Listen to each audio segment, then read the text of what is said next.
Welcome to Wellsprings of Faith. My name is Father Jürgen Liias. I am a Roman Catholic priest. I'm a senior priest on the staff of St. Patrick's Church in Stoneham, which is a neighboring community to us here in Melrose, where Melrose Mass TV studio is. The program, Wellsprings of Faith, is about religious faith, about the journey of faith in a person's life, and then the fruit of that faith in their lives and in the life of our community and our world. Welcome today Ian Hewitt, who is the director. Tell me again exactly the title. President of MFI. President of Mass Family Institute. We've had a long tradition of having the heads of MFI, which is a wonderful public policy organization working in the public square for family values. And we've had a lot of his predecessors on, so it's wonderful to welcome you on as well.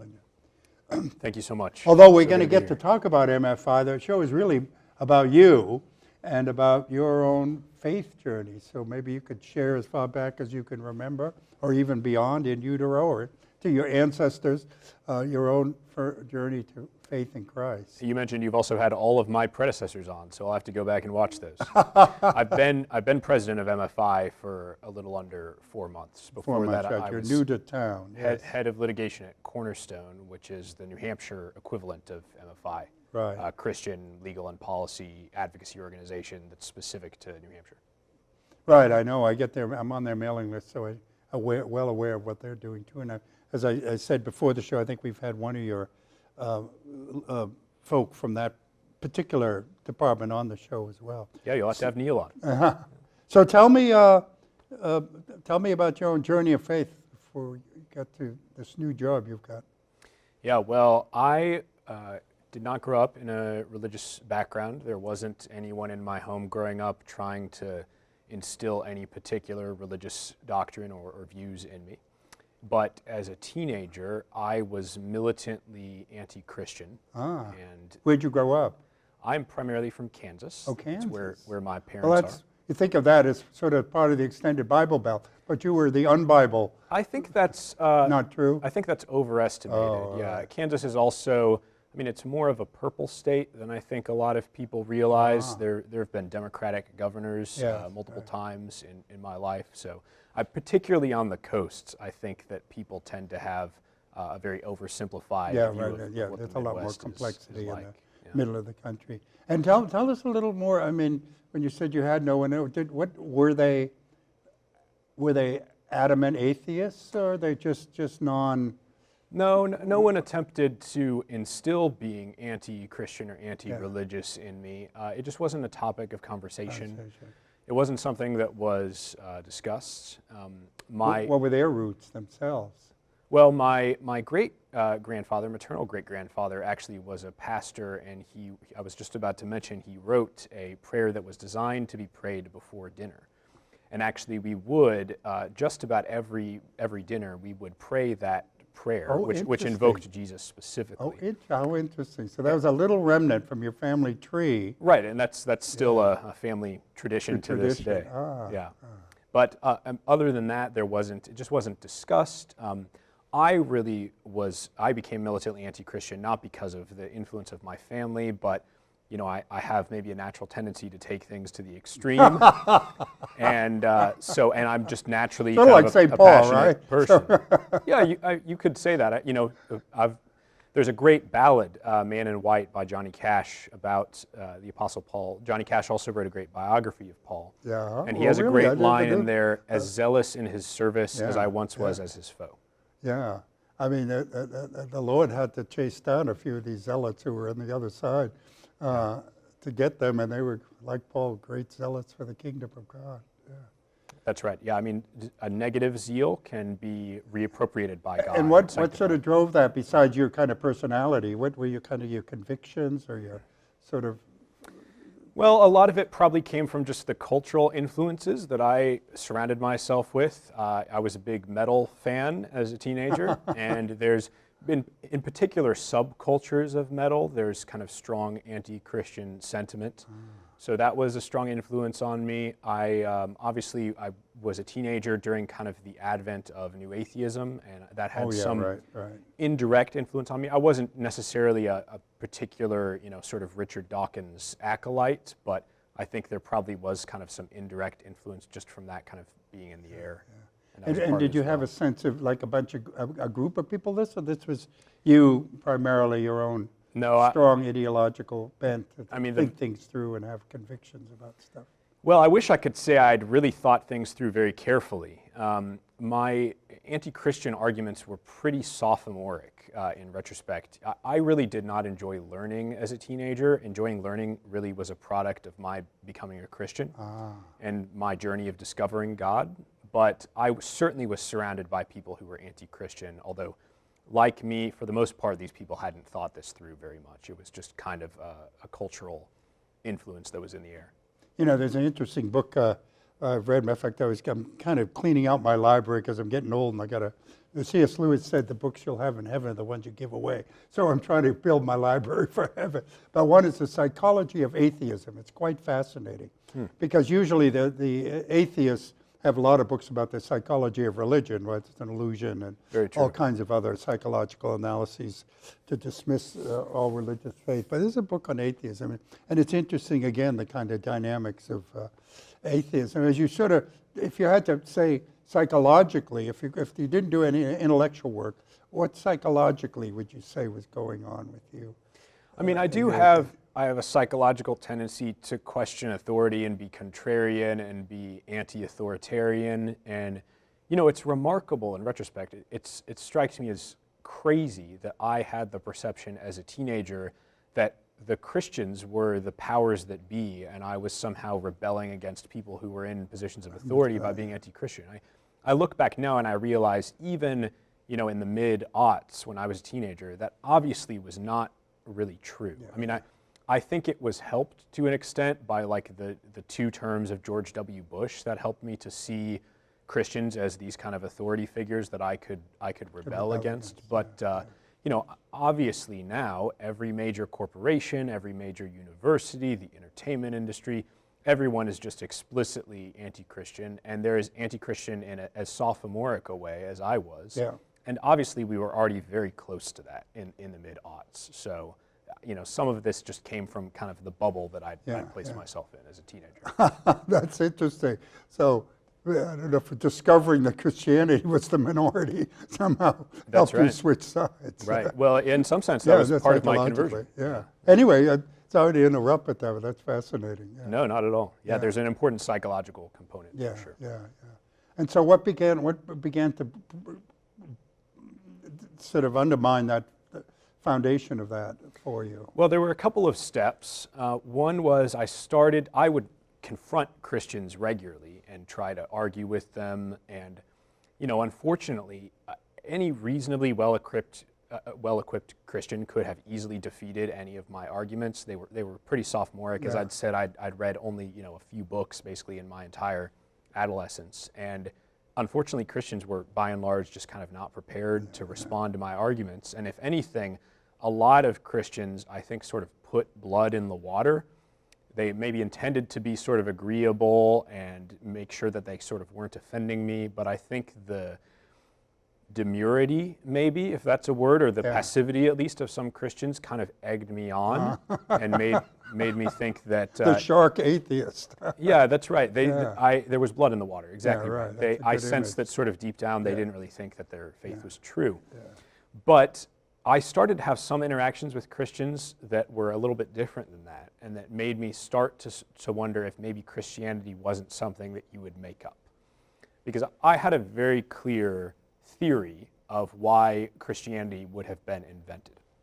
I thought that Christianity basically was a social control system that was designed to kind of inculcate weakness in people so that they would then be susceptible to oppression and could be manipulated and controlled by people. Well, Nietzsche would agree with you, as you know.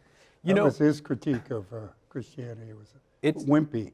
Yeah, that's right. Well, that's the commonality with Nietzsche. And Nietzsche definitely influenced the sort of metal scene, if indirectly, I think. And so that's where some of that influence was was coming from. The wimpiness is a commonality. But I've since realized, after I became a Christian, I read Genealogy of Morals, Nietzsche's famous treatise against Christianity, for the first time.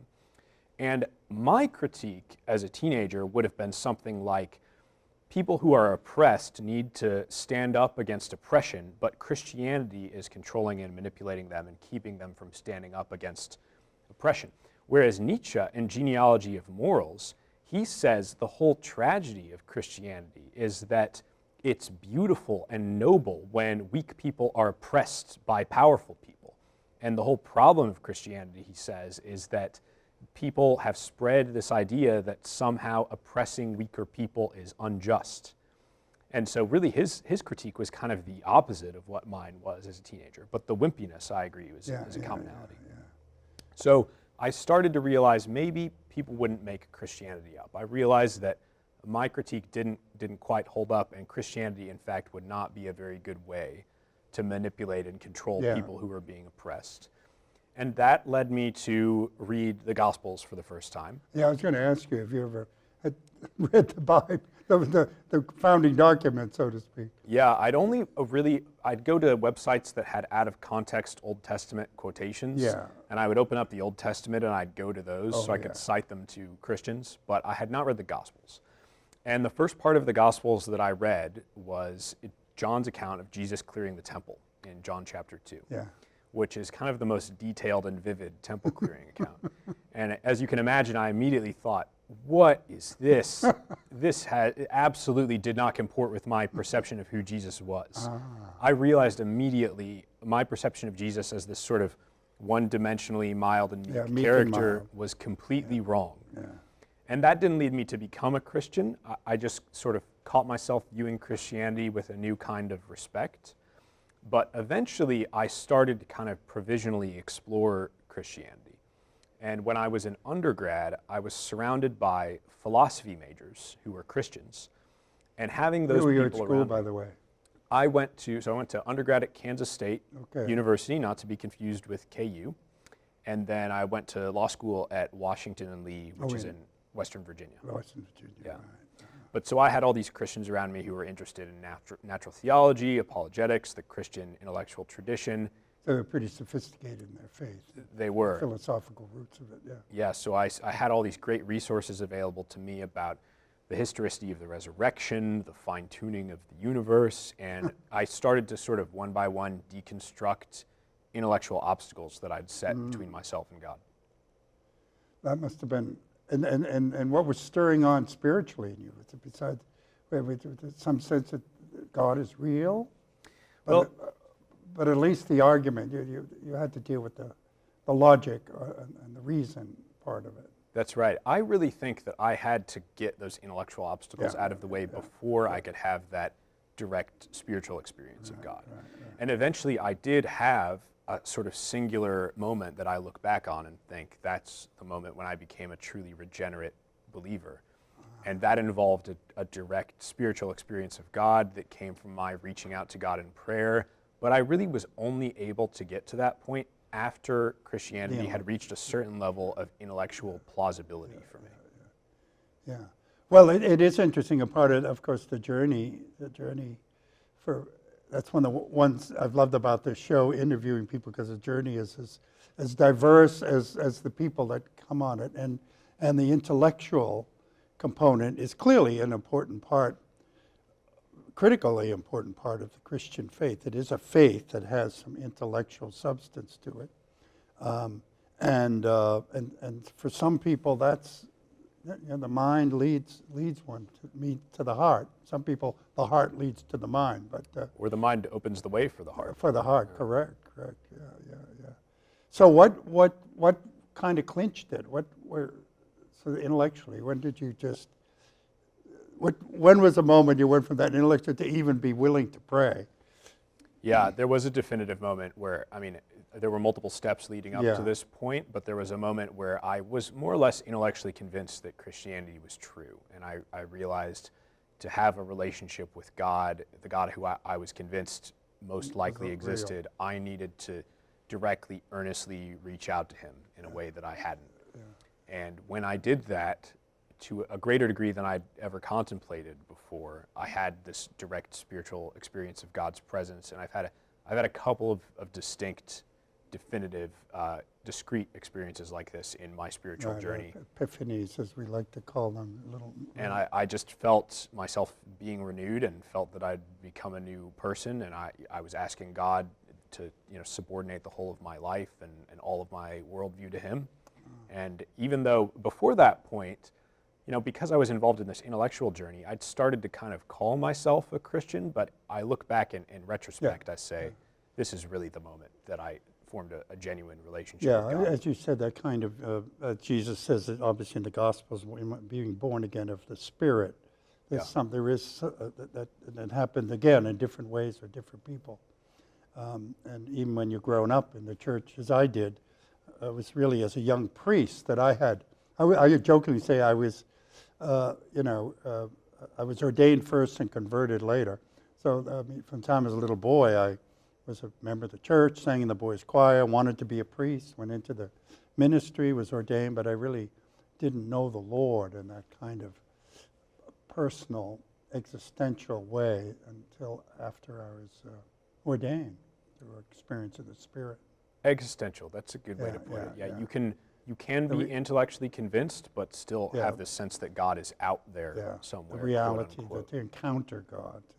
That's right. And to really meet the living God. That's right. But on the other hand, what I think a lot of Christians today miss when they say things like, quote unquote, you can't argue people into the kingdom of God, is they're trying to kind of dismiss the whole Christian intellectual tradition, dismiss that process of deconstructing those obstacles. And there are many people like me, and I think this is true of other people in church history as well, who really need to have an intellectual conversion before they can have a spiritual conversion. And I agree with you.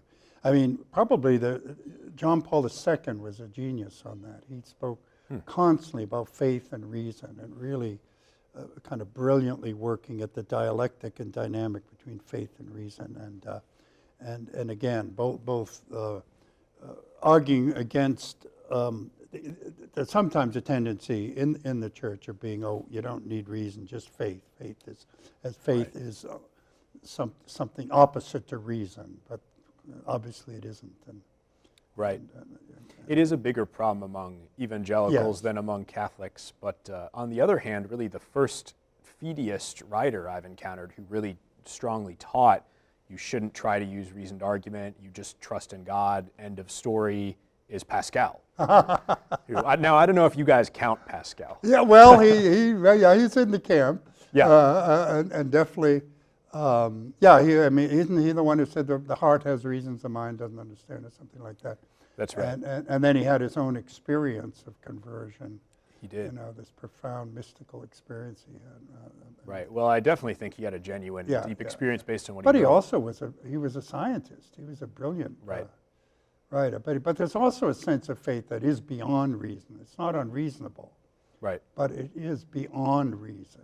I mean, even the scriptures say that God is beyond, our minds can't possibly comprehend the fullness of God. It doesn't mean we don't use our minds to approach God. Right. Well, Pascal's description of his own spiritual experience really reminds me of that definitive moment I told you about when I was 22 at the time, over 10 years ago now, when I feel I became a Christian. Really, Pascal hits the nail on the head. I was stunned when I first read his description of his experience. The God of Abraham, the God of Isaac, the God of Jacob, not the God of the scholars and philosophers. Well, maybe other than that part. And that's kind of the tragedy but that was of part Pascal. Yes, it is an experience beyond rationality, just like it's beyond rationality. I don't think he certainly was not anti-rational. I mean, he was one of the most brilliant minds in human history. He invented the computer about 500 years ago. Great scientist, but he did say, for example, it's impossible to persuade someone by logical argument of the existence of the soul or of God or of anything of that nature, to which I would just say, I know that's not true. Well, we balance him with Aquinas, who was... Amen. Although even Aquinas, he had this profound mystical experience before he died, and he said, everything I've done is straw. And he stopped writing. So I'm not quite sure. Well, maybe reason brought him to the place where he could have that experience. Yeah, that's right. And so anyway, so now where did that lead in terms of both, church life or community life, and as well as obviously vocational life. Yeah, so I attended PCA churches for a good while, Presbyterian Church in America. I was baptized in the PCA. I'd been baptized as an infant, and I still don't have a definitive hard and fast position on baptism, but I decided I may as well get baptized as an adult. So baptized in the PCA churches for a while. And then for a number of years, up until very recently, I attended ACNA churches, Anglican Church in North America. That's what I was before. Is that right? Oh yeah, I was Episcopal priest for 40 years. I knew then you were I became Episcopalian. a ACNA priest, a parish up in Church of the Redeemer, Christ the Redeemer up in. Amazing. I started that church, and then that's my story. When I became a Catholic. But yeah, well, right now I go to Church of the Advent. Which good. Well, I was a priest there. I don't think I knew that. Oh. I'm not surprised, though, since you were Episcopalian. Yeah, I was there. That was on my 7 years. list of questions to ask you about. Yeah, oh, good. It's funny, Amazing. all the paths we cross. Yeah, well, that's a high Anglo-Catholic parish. Be careful. Start reading Newman, and you're... I do like Newman. Yeah, it is a little bit funny. So in case our viewers don't know, Advent is an Oxford movement, Anglican church, and the Oxford movement was really founded by Newman, who is now canonized as a saint in the Catholic Church. It's a little bit funny to sort of attend a denomination that was started by a member of your denomination. That's right. Well, I'm actually part of what is called the Ordinariate, the Anglican Ordinariate in the Catholic Church. So it was a provision by Pope Benedict for Anglicans who wanted to come into the Catholic Church. And in fact, most of the priests who, like me, came into the Catholic Church come out of the Anglo-Catholic wing of the Episcopal Church and the ACNA wing, the Anglo-Catholic parish. And of course, Newman was a big factor probably for all of us in that journey. I do have many friends. Many people in my close circle of friends are continually becoming Catholic these days. Yeah. I don't see myself as just kind of like waiting in the vestibule to be in communion with Rome. I feel I have kind of pretty hard and fast a couple of intellectual objections that would keep that from happening for me. But I'm a very Catholic, sympathetic Protestant, and I think we need to collaborate together as effectively as possible. So did you become a Presbyterian? When did you become an Anglican? When you moved to New England? Well, I should say I've never really had a particularly strong denominational identity. I typically haven't gone around saying I'm this denomination or that denomination. But I in Virginia, I started attending. Okay, well that's good Anglican country. Oh, it was great. Fantastically robust community. Yeah, you said you went to Washington and Lee. That's right. Very intellectually engaged. Right. So after I graduated from W&L, I lived in Western Virginia for a year. There was an ACNA church plant in my apartment there.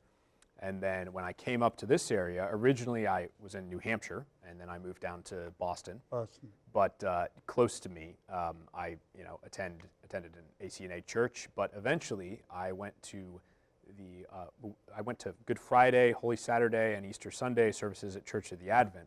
Yeah, that could be a conversion experience all by itself. It really was. I mean, the Good Friday service was the most transporting liturgical experience I've had in my life. I felt like I was walking in a vision, and I'd been uplifted to a different plane of reality. It was incredible. So I got drawn in. Yeah, it's interesting because when I was actually, when I went there, even though I had been an Episcopalian since a little boy, the whole kind of Anglo-Catholic liturgical tradition was not something I had exposure to till I went to the Advent.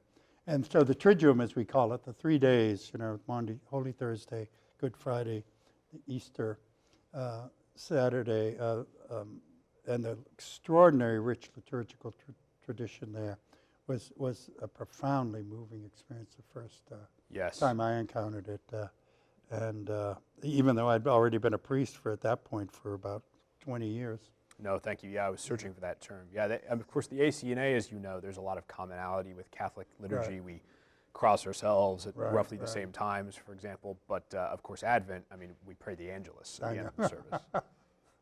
Well, wonderful. So, so that's where you are now, and that's where you're now. Now let's talk a little bit about the other part, besides your ecclesiastical connection.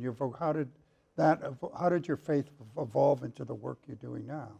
Well, really, I mean, my becoming a Christian is the reason in some sense I ended up going to law school. That process of intellectual inquiry that I told you about, where I was deconstructing these obstacles I'd set between myself and God, really taught me to enjoy learning for the first time, or at least to rediscover that I enjoyed learning. And I really don't think I would have pursued any kind of intellectual vocation had it not been for the fact that I became a Christian and went through that process. Before you became a Christian, what were you thinking of becoming? I really didn't have any long-term plans. What to do when you grow up. I wasn't enough of a long-term planner to have thought that through, unfortunately. But you know, I started to, as I started to discover that I enjoyed learning and I enjoyed school. And so as soon as someone said to me on one occasion, "You should be a lawyer," it really clicked more or less instantaneously with me. I explored a possible backup career field, but I pretty much all along. And how did you see that in terms of your faith? I mean, the faith in law.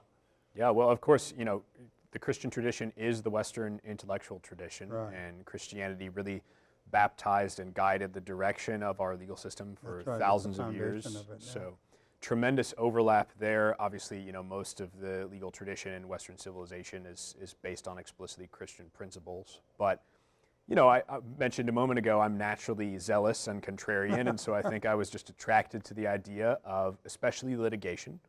I really enjoy litigation, and I initially did general civil litigation after law school for a regional law firm. I always wanted to someday do constitutional work on religious liberty, but I thought maybe that was something that would happen far in the future in my career. And what happened is when I was at my old law firm in New Hampshire, Cornerstone wanted to create a full-time position for an attorney to litigate religious liberty, free speech, and related areas. And so they created this head of litigation position for me. And I had at the time done legal scholarship on law and religion and religious liberty. Really? I hadn't gotten to work on those kinds of cases yet, but I'd written on it.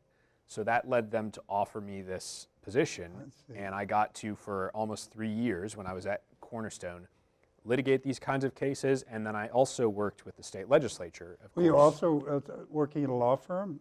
No, full-time. You left that. So what brought you to New Hampshire in the first place? Well, when I was at Cornerstone, I was, of course, connected with my predecessor, Andrew Beckwith, who was the previous president of MFI, and he's now a lawyer, too. Yeah. That's right, exactly. He's at Southern Wesleyan University now. And when he was offered that position, he said to me, "Would you like to come and lead MFI?" And I actually originally just said to him no, because my executive director at Cornerstone in New Hampshire really spent all of her time doing development and fundraising. And I told Andrew, you know, I just don't think that's my calling. I'm more of a strategist and a litigator. And he said, you know, that's really not how Massachusetts Family Institute works. I myself, he told me, really am more focused on strategy, on legal advocacy. And so through talking to him and praying about it, I decided that this was the right choice. Now look at, unfortunately, we're out of time. I was afraid this was going to happen. That we would, I'm sure I can come back again. That we would run out of time. Thank God you have a timekeeper. Exploring your journey, but that was a fascinating conversation about your own spiritual journey and coming to faith. So will you come back and we can really talk about the work of MFI and how you kind of flesh out your faith and also your experience in New Hampshire and that sounds great. And all the kind of as you said, I love the image. You said that first clicked in you about Jesus throwing out the money changers, because that warrior dimension of Christ, of fighting evil, fighting corruption, fighting you know, and establishing a different kind of value of the kingdom values and the public square. Exactly right. So I'd love to explore that with you. I'm excited to hear more about your journey as well. All right. Well, thank you, Ian. You. Thank you for this conversation, which we kind of had to cut short. So we're going to invite Ian back and have a real conversation about MFI and its work, its Christian work in the public square. I hope you've enjoyed this conversation and are inspired by Ian's own journey of faith to help you along in your journey of faith. So God bless.